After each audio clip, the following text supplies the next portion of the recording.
Hi. How are you? I'm good. The end of the year. Is it? Yeah. It is. It's like when they record the Graham Norton show and they're like, it's Friday. Yeah, it's Christmas Day. It's like, no, it's not. It's quite clearly not Friday. Yeah. How are you? You good? I'm good, yeah. I mean, I am feeling, that getting towards the end of the year feeling and thinking about Christmas presents and thinking about what is possible to get done now, between now and the end of the year. And it is a sort of not quite, but almost in the winding down zone. I feel like I always I don't want it to creep up on me, but it always does. So like, I'm always like, oh, it's fine. We got ages when we're in November. Like, it's fine. There's ages. Like, there's still time to wind down. And then sometimes it's just like, oh shit, there's only 1 week left. I think you have to see December as a half month. Yeah. You have to see December as ending on the 15th. Yeah. And so we've got a month. That's how to. I shouldn't reveal when we're even recording though this. It's the 31st. But yeah, I think that's how you've got to see it. Yeah. Yeah, it's true. I came up with the idea for this podcast. I thought it would be a really nice way to. This is a bonus episode, by the way. Okay. I'm naming it that now. Okay. But this is like a New Year's episode, and I thought it'd be a really good opportunity for us to like reflect on the year, rather than. So we're going to do it in a different type of format. So I was thinking about different ways that we could do it, like not just like New Year's resolutions, which are so boring. Yeah. And they're also just like, I find sometimes they're just like really radical, and they don't encapsulate like any reflection from like the year before of like, what have I done really good? So I was just like thinking maybe we could do it like a tech retro. And for those who don't, Of course you would. Of course I would, because I definitely don't work in tech and have to do this every couple of weeks. But the reason why I love retros is because we use them in software development. We do them every 2 weeks. And essentially what we do is get everybody who's working on over that period in a room or on a call. And then there's a few different ways that you can do it. But the one that I like the most is, what do we want, or what do you want to start? What do you want to stop? And what do you want to continue? And it's a really good way to acknowledge what has worked and what hasn't, but also celebrate wins and discuss losses and how we can avoid them in the future. And all the things that we could do to improve. So it's a kind of tried and tested way in software development, not in New Year's resolution creation. But it's a really like tried and tested way of like how you effectively mobilize teams by having kind of this radical transparency and this openness to talk about the good and the bad, celebrate those things, but also learn and improve. So I thought it'd be really good to do it in that format. So yeah, we're going to start with. I mean, do you have any questions first? No, I'm strapped in. I'm ready to go. And then at the end, what we'll do is we'll do start, stop, continue, and then this is the bit that I think's wild. Let's rate the year out of 5. Oh God! Tell me we're going to do that. I'm just surprised. Like a star rating. Yeah, a star rating out of 5. Would you recommend last year to your friends? By the way, I hate NPS scores. It's pseudoscience, but that's for another episode. Why are we rating this? Sorry.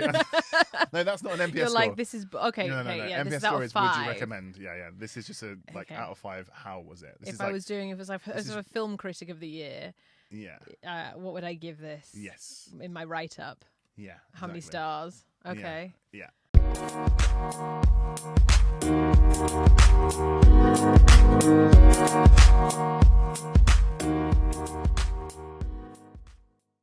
I'm going to start with you. What are you going to start doing? What's the first thing you're going to start doing? In 2024. In 2024, yeah. I'm going to read more. I am philosophically a big reader. I believe in doing lots of research for things, and I read a lot without realizing I'm reading a lot. So I read a lot of articles, I read the news a lot, I engage a lot with stuff. So I think I read more than I realize, but I would like to read more books. Next year, This year... What's your idea of, like, more books? I think it's realistic to read a good book a month. Yeah. And I have been kind of intermittent this year. Yeah. I've done some reading. I just finished a book. Thank God. But I found it hard to finish books this year. I've been a bit, for whatever reason, I think I've had a few months where I've been a bit distracted, or I've been unable to focus, or I've been a bit, my mental health hasn't been in a great place. And so I've started something and not been into it. And I've had that dilemma of like, do I persevere with it? And things have gotten piled up on the bedside table. And, you know, I'd like to just get into more of a flow. It's a bit of an ebb and a flow with reading always. It really is. You're either in the flow of reading book after book, or you're not reading anything. And I'd like to more consistently get through a few more books next year. I had the same thing with reading this year. Like I've definitely read more books. I've put in here actually. I want to continue reading more books. But I think that I've had to really put it as part of my like routine, like on the train I kind of like force myself. And sometimes when I got out of the routine, I've been like, Kieran, just read the fucking book. And then I read it within 10 minutes. I'm like, I'm so happy I'm reading this book again. More so with the last one, actually. The last one I read, it was just a lot longer. That's one thing that I have challenges with, like really long books that have essentially like 3 story arcs in one. It's like, okay, and then it's like, oh, we're back to the beginning of the arc again. And I'm like, am I invested in the next arc? Okay, you know what I mean? And that's one thing I've realised about myself this year. But yeah, that's really interesting. What do you hope to get out of, obviously, there's obvious things that you get out of reading books, but why do you think it's dropped, other than what you said? Are there any other things that you would need to like unblock for you to be able to do that? I have a tendency to overthink things, so I think it's probably one of those things that I shouldn't overthink and I should just do, and the act of doing it forms the habit of doing it, and just do it sort of thing. Yeah. But I think in a habitual kind of, in a habit forming way, I should do what you're doing, which is find the space where I would do it. When I'm out and about and stuff, I listen to podcasts or I listen to music. Yeah. I'm not good at getting a book out of my bag or whatever. Audiobooks I'm all right at because it's a bit like a podcast. Yeah. And so it's finding the time. You know, I should probably stack the habit, basically. Yeah. And I think it probably entails being strict about no phones before bed, going to bed an hour early, and reading a chapter a night. You know, I think I probably know the answer. Yeah. I'm just not doing it. My aunt, one thing that made me, and it's just such a simple thing. My aunt, like, she loves books. That's one of her like loves ever since she was a child. You know, there's just like, I don't know if you were like that when you were younger, but I definitely wasn't. But my aunt was like, from the moment she could read, she was powering through books like nobody's business. But she just said, I commit to 15 minutes a day. And it's not ridiculous, right? It's just like, she's like, if I don't do those 15 minutes, I feel like she almost gets like withdrawal.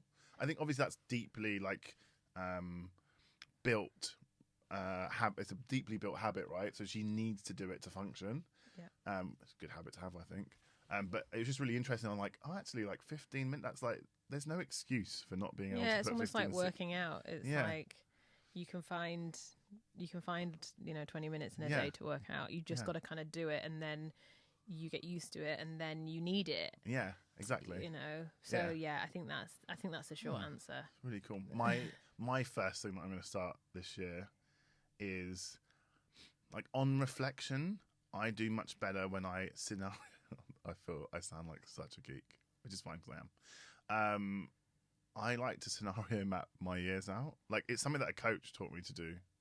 Well, it was one of the ways that we spoke about in terms of like uncertainty. But it's not really about uncertainty. For me, it's about just being able to pivot quickly. And I find that what I'm going to do this year is kind of like, when I say scenario map, think about how the year could go, maybe like 3 or 4 different options, ways that it could go, and then just have like a rough plan of how I would respond to that. I don't know if that sounds crazy, but I think for me, that takes a lot of stuff out of my head that I would have to react to in the moment, which I don't think I'm always great at. So, or it just takes me longer to process. I think I can be quite agile, but making the decisions quickly and doing it and it feeling comfortable. I think it helps when I've kind of at least had some previous thought and ideas around it. So, I mean, as we've spoken about this, like I perform much better when I've prepped. Some people are able to just like wing it. I can if I know about the subject matter, but if I don't, I can't just wing it. And maybe it's more of an internal thing. It might not be realised on externally. But I think just going into a year, kind of like planning when we're like being more deliberate about planning like our holidays and our like all these kind of things, I think it's something that I'm going to do because I think it will mean there's somewhat of a structure to the year, which I always work quite well in. Yeah. Otherwise, I think kind of reflecting on the last year is probably not a good example, but the last year there's been I changed job, lost someone that was quite close to me, who was also tied up in that job. Like quite a lot of things happened. I think if I had a clearer vision of like the different routes I would go down if something went wrong, it would have been helpful.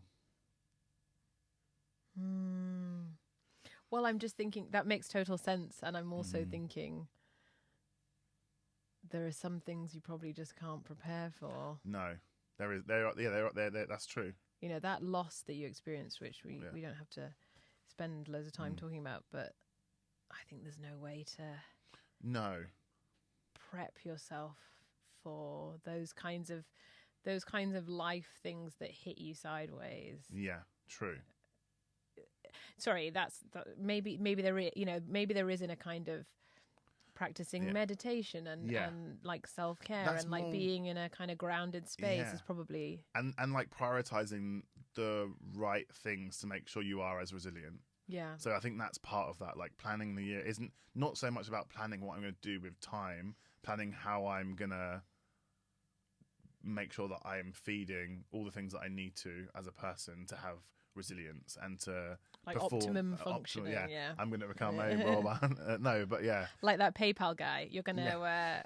Do you know what I'm talking about? I do. What's his name? The guy who's like trying to reverse his. Yeah, I listened to a podcast about he's him. trying to become like an 18-year-old. Yeah. And he looks like a bionic man. Wild. Not quite that extreme. He looks insane. He looked better before he started doing Isn't it. his diet really weird? He has like a weird... like has this weird... He spends like $3 million a year or something on his stuff, and he's like, I take this pill and I take that pill and I have this, diet, and I sleep in a room with no distractions with this. Whereas I'm just going to maybe try and get a little bit more sleep and go to the gym more. Yeah. Same. But yeah, that's my your first one. Yeah. What else? Spending more time with my parents. I think actually this year maybe that should be a continue. I've been spending more time with my parents. I went on holiday with them at the beginning of the year. Going on holiday again with them in February. I went on 2 holidays with my mum last year, I think. Just came back from Dubai with her to see my cousin. I want to make the most of like the fact that they're retired and that they have more time than ever without the stress of like work stuff. I mean, they fill that time up with stuff. You'd think they've got full-time jobs. But I just really, I've always enjoyed spending time with my family, but I feel like I've got to an age where, career is important, but family is just important. So I want to make sure that I'm spending more time, not only with my parents, but with all of my family, and really, deliberately doing it. So that probably goes into the first one as well, around like planning the year and like making sure that prioritizing the right things, because that actually makes me better at work. Like I think so much. I think sometimes you think I'm putting words in other people's mouths, but sometimes you think, I need to commit myself to work, and then means that I could like provide more for my family. It's like, well, no. Sometimes part of being good at work is making sure you have that balance, and that you're making time for the family stuff. So there is a balance, so that when you're not in work, you've got other things to look forward to. But I think sometimes there's not enough like I randomly took my niece to Thorpe Park last month, and it was amazing. Just me and her, and it was so good. It's like quality time like that. Like they're not going to be kids all like forever, so I don't want to be like I've already got like 2 nephews. I mean, there's quite a big age gap between me and my sisters, so I've already got 2 nephews that are adults, and a niece that's now an adult, and I've got one more that's like younger. I just want to make sure that I'm like able to support all of them in different ways, but I need to make time to do that. Quality time. Quality time. So just in general, with and my parents are getting older. Like I have to I'm realizing that they're getting older. So like I need to make time. Yeah. So just more family shit. Nice. Yeah. What about you? I think so. One thing I want to, again, there's an argument whether this is a start or a continue. Yeah. But I've put it in start because I think it's a thing I should do more on. Working for myself has been great in lots of ways. One of which has been, it's kind of forced me to build, for want of a better term, like a personal brand. Yeah. And I hadn't done that in an as active or an explicit way throughout my career when I was kind of working within an organization. And I think once you are like, okay, this is my brand, and what does my company brand want to represent, and what do I myself want to represent, and what things do I want to talk about? This podcast is an example of that practice of putting myself out there more. Yeah. But I also know that I'm doing a thing.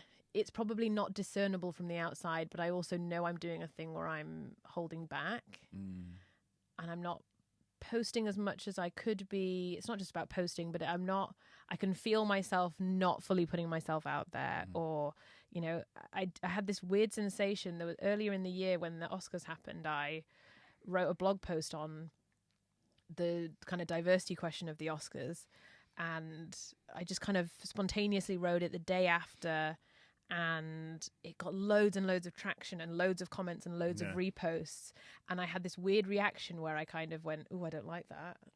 I kind of went into myself a bit, and I didn't, some of the comments were negative, and there was no major trolling or anything, but there was something about the feeling exposed that I just kind of reacted to in a kind of like, I went like a tortoise, like boop. Yeah. Like, actually, no. No.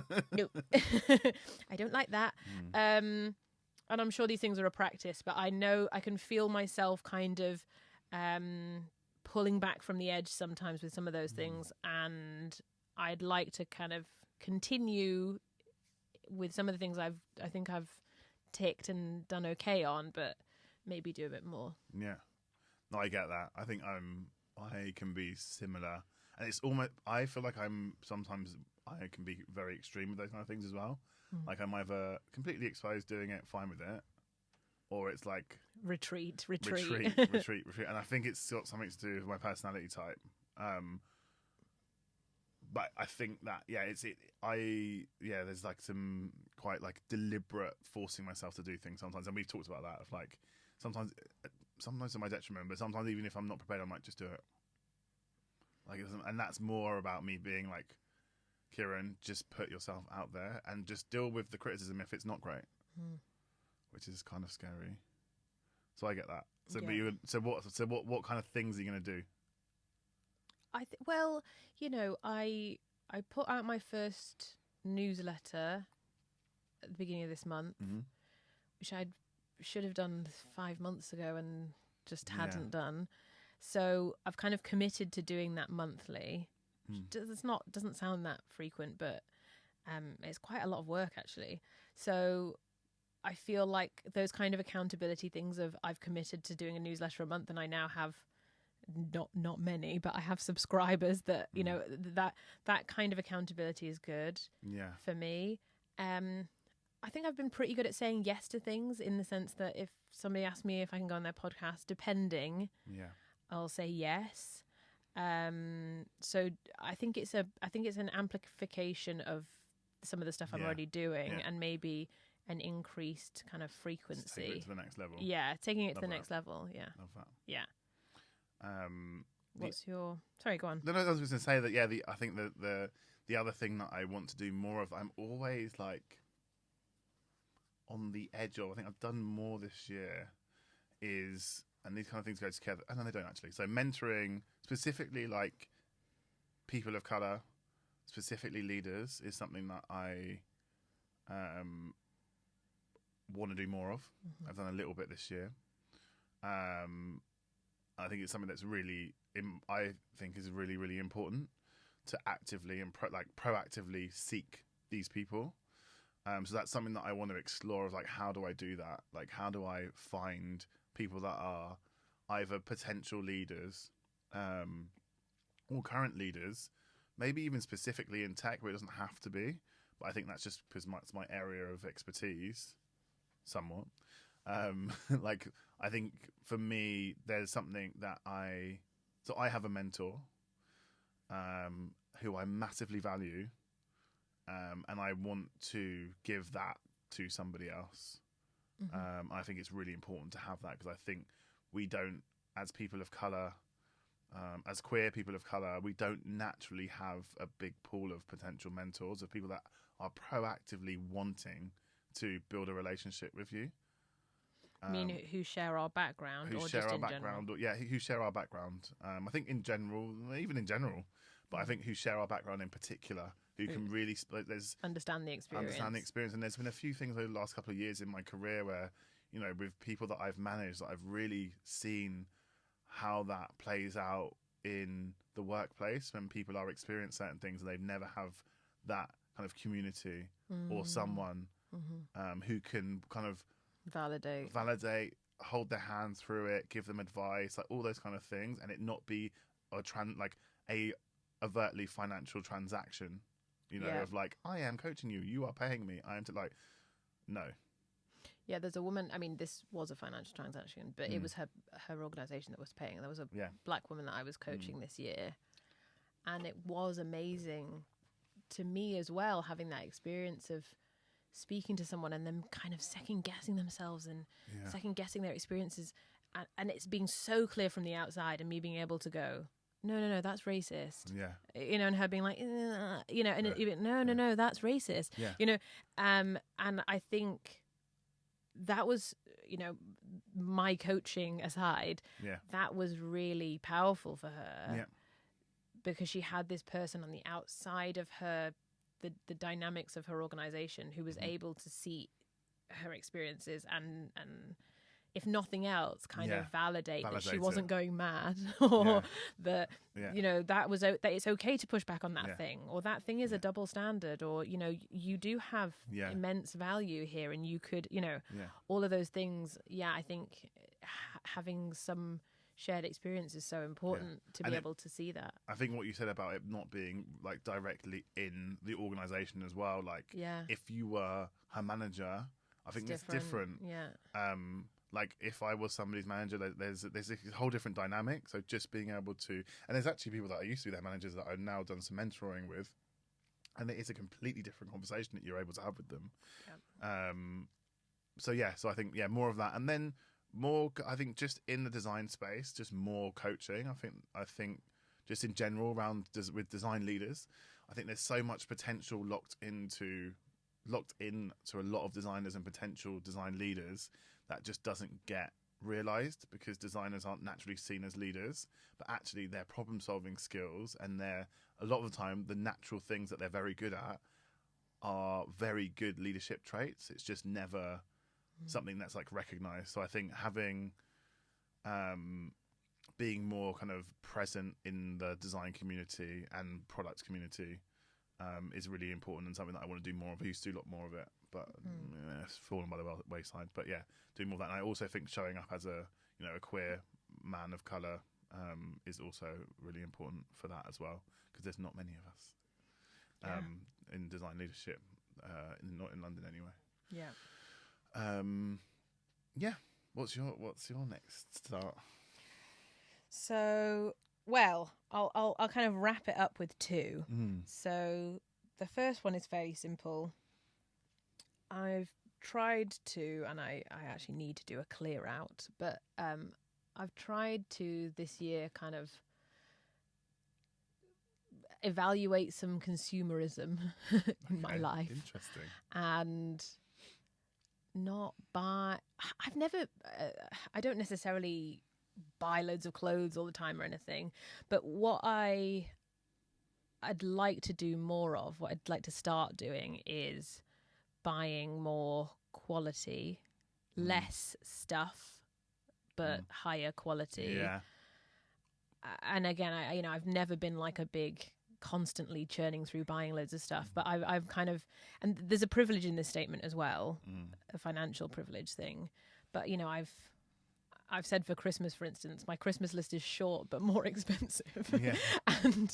And not more expensive in a kind of flashy designer way, but in a kind of like, can I just have, I'd rather have a really good coat than 5 different things from Zara that I'm gonna probably are all going to be polyester at the end of the day, even if they look nice. We do Secret Santa in my family for exactly that reason. That's a good, so just kind of maturing my attitude, I suppose, to what I buy and the staples I have in my wardrobe and all of that stuff. It's begun a little bit, but I'd like to and there is that classic thing, isn't there, of like, you start to see that, well, kind of the more money you earn, but like you're like, oh, actually, if I did buy that one designer trench coat that feels like it's extremely expensive, I'd probably have it for 20 years. Yeah. But I can't justify it, so I'll just buy this shit one, and then next year I'll buy another one. Yeah. So I'm kind of trying to get out of that cycle somewhat. Yeah. That's one thing. And then the other thing, again, it could be a continue, but I think it's more of a start, is I'd like to make sure that I'm kind of living more in my authenticity, especially in a work sense. This is an ongoing project, but... And we talked about it a lot, right? I'm really inspired by, well, lots of people, but there's this woman who's the CEO of Essence. She's called Caroline Wanger, and she's amazing. And she speaks a lot, and she dresses in a way that's kind of very colourful and very kind of out there, and she talks with a lot of congruence and a lot of, she talks about failure, but she also talks about how it's important to live in your authenticity and to not kind of contort yourself for an organization or anything like that. And she talks about those things in a way that I find inspiring, because she's almost like, it's not kind of selfishness or self-indulgence. It's almost like I'm setting an example for other people like me by being my authentic self and showing up in a way that doesn't kind of hunch my shoulders and kind of assimilate. If I stand in my authenticity, it kind of encourages other people to do that. So I believe in that, but I'm not always as good at practicing it as I'd like.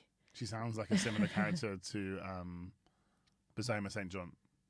Yes. Yeah, the CMO, the ex-CMO of Uber and Netflix. Yeah, Netflix, but similar kind of, that's what I take away from her as well. Yeah. It's like, there's that kind of... It's a specific type of personality, though, right? Yes, and I have to find that the version of that feels authentic right for me. Yeah. But yeah. What about you? My last one is just actually very similar to your point before, like just making better financial decisions. I think, like you said, the more you earn. I feel like, having not come from a environment where there was loads and loads of money, not saying I have loads now, but having a lot more, understanding, just making better financial decisions like around that, and growing wealth for a broader context of like my family and that kind of stuff, investing in the right things. So yeah, for me it'll be more about making like much better financial decisions, and kind of having more intention of what wealth means, having a better intention of what wealth means. Yeah. Nice.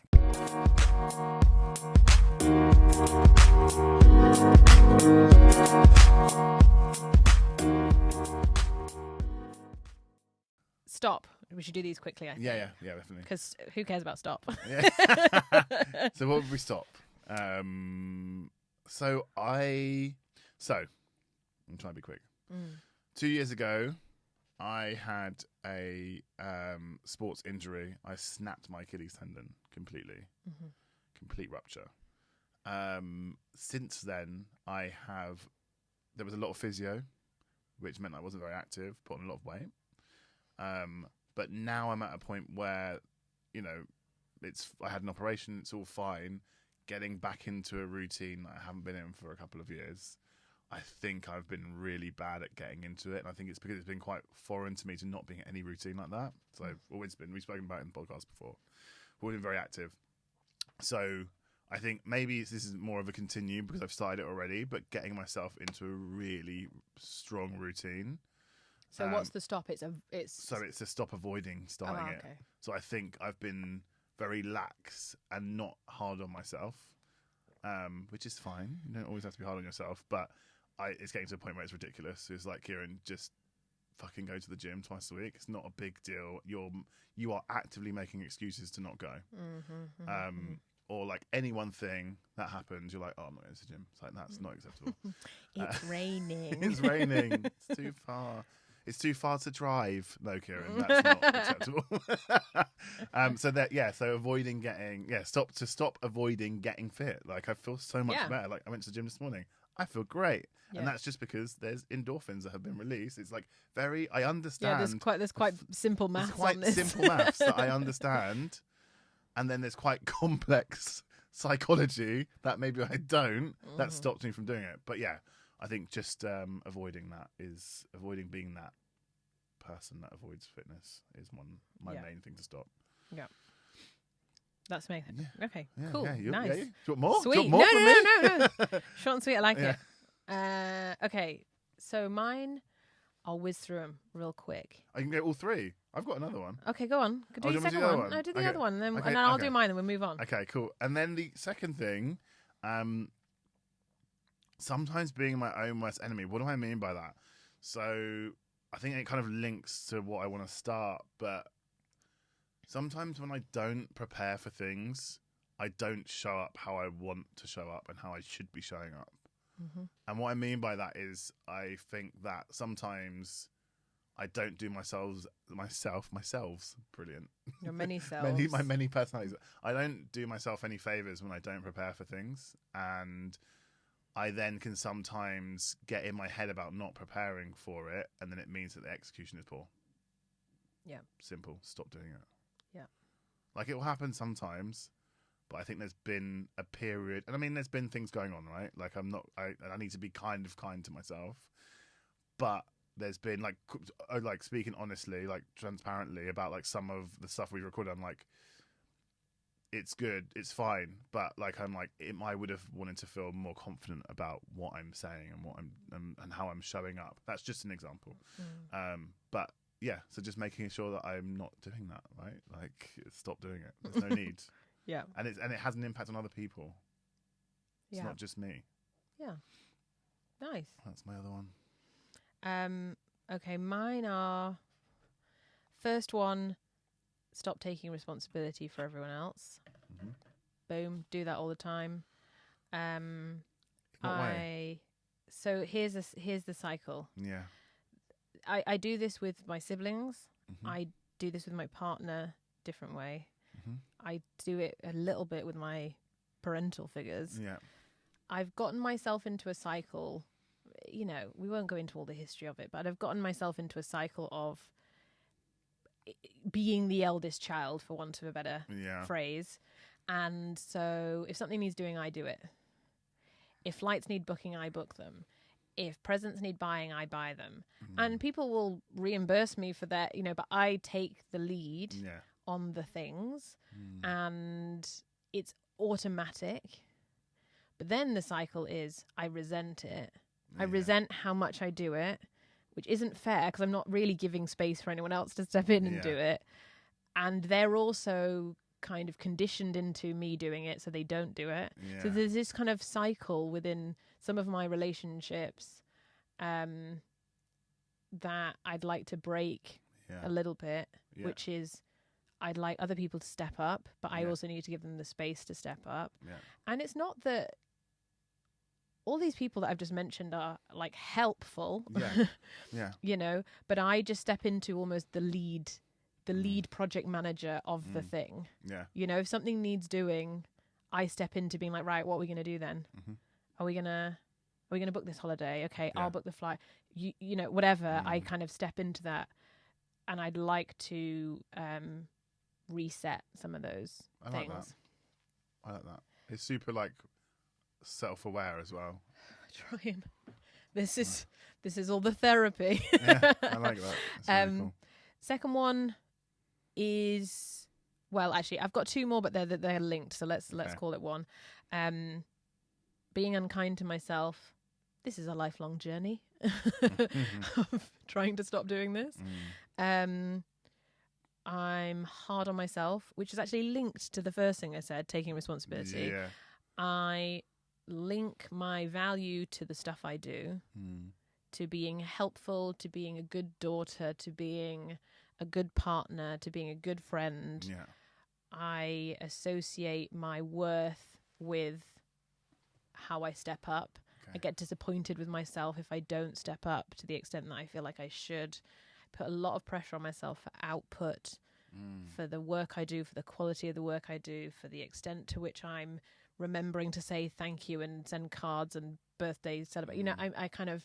Yeah. And some of those things are important to put pressure on yourself about. You know, they have a function, but I over-identify with how much I do and therefore what kind of... my human value. And I kind of seek that external approval to remind me that I'm a good person because I remembered your birthday, and I would like to chill on that. And if it helps, if you forgot my birthday, I don't even know when it is, I wouldn't give a shit. Often the things that I beat myself up about, the other people don't give a shit about. You know, it's not, it's definitely an internal struggle. Do you feel do you have the same expectations from other people? Yes and no. I think I have high expectations of other people, and I find myself often disappointed, and that's been a lifelong thing to, you know, I kind of struggle with, why would you do that? Or why would you, like as an example, one of my siblings, naming no names, you know who you are, is really bad at presents. Forgets, gets them late, has good ideas, doesn't follow through, doesn't get them in time. And sometimes with Christmas and stuff, we share presents. So it's like me and this sibling will get present for whatever. And the burden is definitely on me. They know that they're bad at this. But I get like, come on, why can't you step up? I find it hard that I kind of almost can't, I don't totally empathize with it. And at the same time, I'm much harder on myself than I am on external people. If I were that sibling, I'd be harder on myself than I am on the sibling, if you see what I mean. So if you're listening, step it up. You've still got time. Cool. Thank you.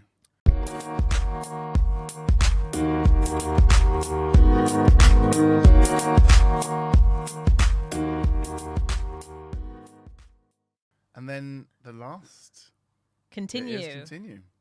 You want to go? Shall I go first? Okay. You go first. So this is kind of linked to start, but like I am definitely making more time for the people that fulfill all parts of Kieran. So like I was having this conversation with my coach, and I just use this as an example. Like my YouTube recommendations are wild. Like I think we've spoken about this before. Maybe like it will be like EV car reviews, and then there'll be like, I don't know, celebrity gossip from Wendy Williams or something. Like it's wildly like there's a wild like difference of things that are there, right? And it's something that I acknowledged this year. I'm like, I was looking at my feed. Like I listen to a lot of like the Breakfast Club podcast. I go through phases of listening to that, but I just like to hear about the culture, but also I'm like really interested in like electric vehicles. I'm also really interested in like ways of working. Like there's just lots of parts of everyone, right? And I just don't think I always give enough attention to all those parts. So what I mean by that is, you know, there's lots of different communities that fulfill different parts, different friendships that fulfill different parts of that. And I think I am going to continue prioritizing building those relationships and exploring those friendships and those spaces and environments, like we talked about, like, you know, identifying as queer and actually realizing that I prefer those types of spaces, like actively exploring those things. And I think for me that's really important. It's made me feel not belong, but it's made me feel like I'm achieving and exploring more of the things that I'm really interested in. So yeah, that's the first thing. I think also maintaining the structure is another thing. Maintaining the structures that I've built around me. So I have an incredible coach called Robert Hutchinson, who is specifically kind of specializes in LGBTQ plus leaders. And he's been absolutely incredible the last 2 years that I've been working with him. So like making sure that I continue to value those things, like value those things, lean into them. I also have an incredible mentor who's a friend now, Loz. Like just making sure that I make time. I see him every three or 4 weeks. Like I think they've been, and the podcast, but I think all these things have been really important to me this year, and they've really grounded me. And I think again, just making sure that I maintain and invest in that structure around me, because I think that the structure around leaders, the structure around people is really important, and that's a big part of what makes them successful. I really believe that. So yeah, that's something I want to continue doing. The other one is reading. I've read 5 books this year, which is like really good for me. The last one is really long, which is the fictional Children of Blood and Bone. But I've read, you know, a mixture of fictional and what's the opposite to fictional? Non-fictional. My brain. Books this year, which I've really loved. And again, like we've talked about, I just built it into my routine, and I want to continue doing that. And then the last thing is just, you know, part of this year, the last 6 months this year has been really hard. I had someone who passed away, who was my boss, but also a really good friend. So continuing to heal from that, which is going to take time. Yeah. But I just want to make sure that I invest in that as well, and healing and understanding that I'm being kind to myself around that. Yeah, huge one. Yeah, massive.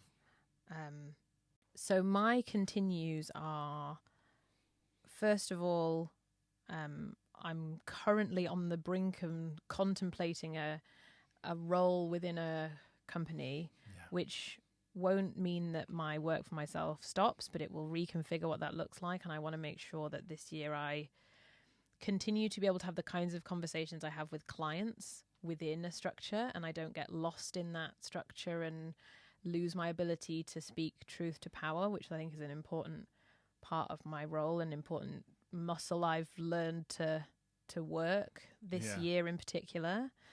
I think as part of my work as well, I've done an okay job. This could almost be in start, but with starting to build community with other people doing similar work or adjacent work, and going for coffee with people and building network. I'm not a huge networker by nature, but I'd like to reframe this as building community in a way. Love that. And I'd like to continue that, but do even more of it. And then the final few things I think are all kind of linked, which are boundaries. I talk a lot to people about boundaries, especially people if I do any coaching. And I'm all right at boundaries in lots of senses in my life. I've worked that muscle quite well, but I need to do more of it. I need to do more setting of boundaries between work and life. I need to prioritize my self-care.